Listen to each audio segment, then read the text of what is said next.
pagmamalas.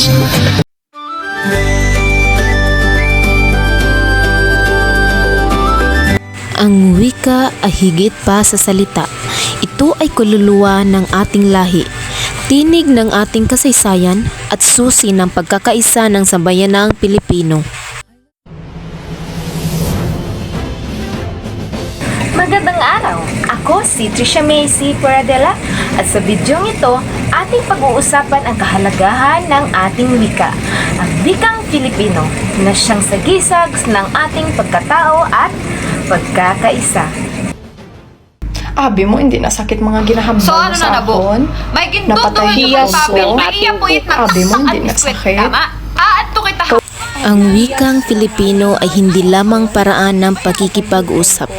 Ito ang ating pinagmulan, ang ating pagkakalinlan at ang ating dangal bilang Pilipino. Ang wika ay daan tungo sa pagkakaunawaan.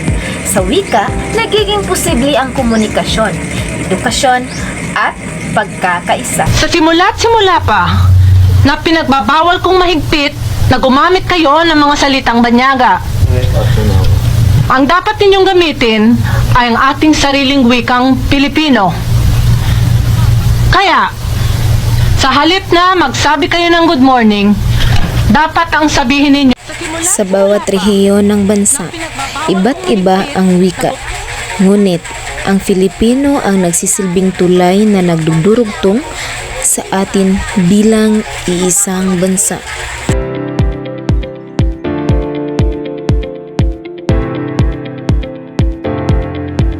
Yung pagmamahal sa wika, palagay ko ay sandaan lang para sa akin para may turo ko yung pagmamahal sa kultura. Yung pagmamahal sa wika, palagay ko ay sandaan lang para sa akin para may turo ko yung pagmamahal sa kultura ng bayan. Wika kasi ang kultura eh. Kung wala yung wika, walang deposito yung kultura eh. Kasi yung ating mga visual na kultura na masyadong na-colonize eh. Hanggang ngayon, ating mga visual arts eh. Colonial eh, very colonial. Nagpas dun sa coloniality ng ating visual arts eh. Tinuturing pa rin natin maganda talagang galing sa West. Pero pagdating po sa wika, yun yung... Yun eh, wala yun eh. Katutubo talaga yun eh. Yun ang katutubo na pinipilit murahin. Nilalagyan ng mga Ingles, nilalagyan ng mga niluloko. Kaya kailangan iayos mo eh. Pag alam mo yung wika, tapos turo mo yung maganda sa wika na yun para maintindihan nila na nandito pala yung katangian namin eh. Nandito yung aming pagiging Pilipino. Sa bawat salin lahi, ang wika ang nagiging tulay ng ating pag-unawa. Ito ang nagbibigay tinig sa ating mga pangarap, damdamin at kasaysayan.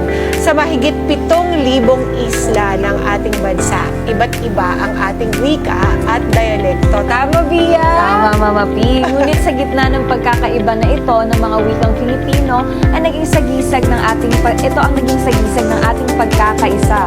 Isang wikang hamon sa yaman ng ating mga katutubong wika. Isang wikang patuloy na lumilinang at humuhubog sa ating pagkakailangan. Mula sa mga sinaunang baybayin hanggang sa makabagong keyboard sa ating mga telepono. Nananatiling buhay at makapangyarihan ang ating wika. Sa bawat salitang binibigkas, may kasamang alaala na ating mga ninuno at pag-asa ng mga susunod na henerasyon. Ngayong buwan ng wika, atin pong ginugunita ang temang paglinang sa Pilipino at katutubong wika. Saysayan sa pagkakaisa ng bansa.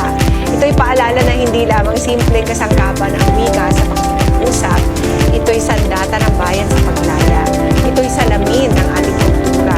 At higit sa lahat, ito'y sinulid na nag-uugnay sa bawat Pilipino mula Luzon, Visayas hanggang Mindanao. Kaya sa araw na ito, sama-sama nating tuklasin, pahahalagahan at ipagmalaki ang ating sariling wika.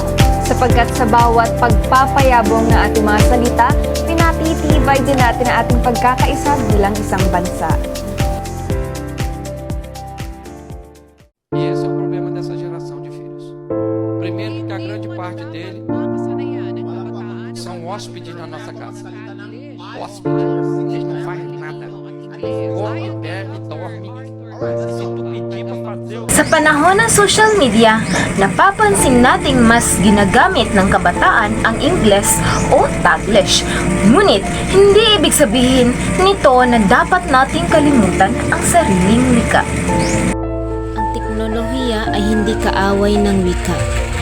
Maaari itong maging sandata upang lalo nating palaganapin ang wikang Filipino sa paggawa ng mga content, vlog, tula, o kanta sa ating sariling wika.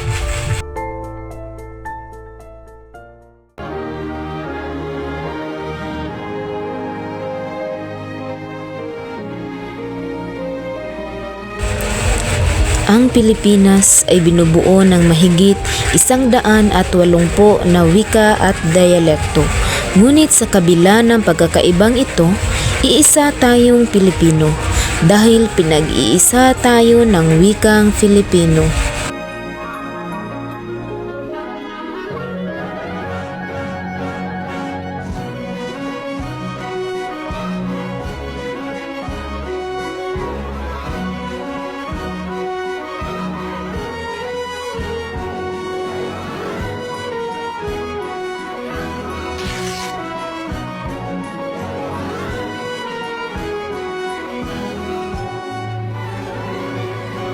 Ang wika ay tulay ng pag-ibig at pag-uunawa. Sa pamamagitan ng ating wika, naipapakita natin ang respeto, malasakit at pagkakapatiran.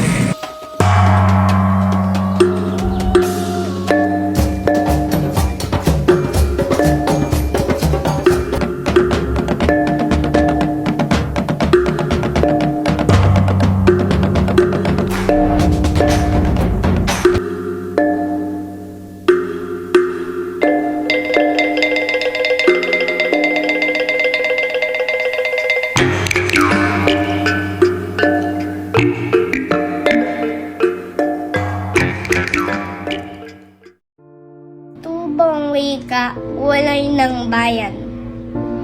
May iba-iba. Wait lang. Wait lang! Ang galaw. Sa tutubong wika mahalaga. Dito.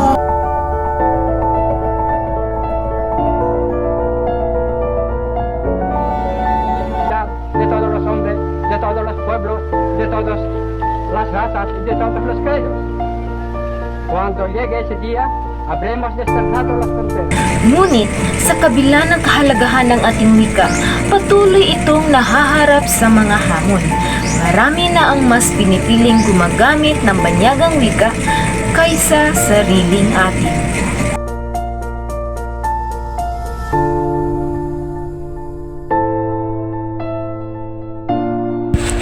Kung hindi natin ito pangangalagaan, maaaring tuluyan itong mapalitan at makalimutan ng mga susunod na henerasyon. Panahon na upang kumilos tayo. Simulan natin sa simpleng paggamit ng wikang Filipino araw-araw, sa tahanan, sa paaralan at sa ating mga kaibigan.